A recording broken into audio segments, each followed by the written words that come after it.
Hi friends, welcome back to Kranthi recipes. నేను మీ క్రాంతి. ఈరోజు మన ఛానల్లో ఆనపకాయ తాలింపు కర్రీ ఏ విధంగా చేసుకోవాలైతే చూసేద్దాం. ఈ ఆనపకాయ తాలింపు కర్రీకి అయితే చాలామంది ఫ్యాన్స్ ఉంటారు. అయితే మీలో ఎంతమంది ఈ కర్రీకి ఫ్యాన్స్ కామెంట్ చేయడం అయితే మర్చిపోవద్దు. అయితే ఈ కర్రీ అయితే కనుక మనకి 5 నిమిషాల్లో అయితే రెడీ చేసుకోవచ్చు.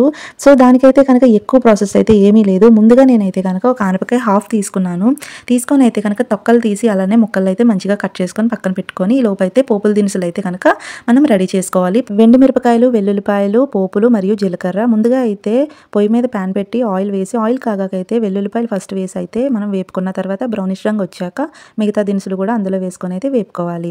ఇవైతే బ్రౌనిష్ షేడ్ వచ్చిన తర్వాత అయితే మనం కోసి పెట్టుకున్న ఆనపకాయ ముక్కలు ఉన్నాయి కదండి, అవి అయితే కనుక ఇందులో వేసుకొని టోటల్ ఆయిల్ దీనికి పట్టేలాగా అయితే కనుక మనం ఉంచుకోవాలి.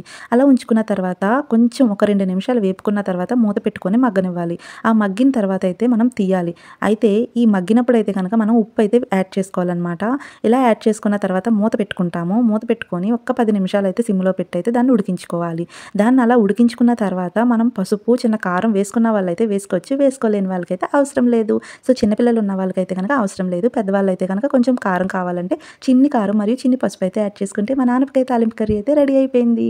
చూడండి ఎంతో టేస్టీగా ఉంటుంది. నాకైతే one of the favourite curry అని అయితే నేను చెప్తాను. సో మీలో ఎంతమంది ఫ్యాన్స్ ఉన్నారు, కమెంట్ చేయండి. Thank you for watching. Bye bye.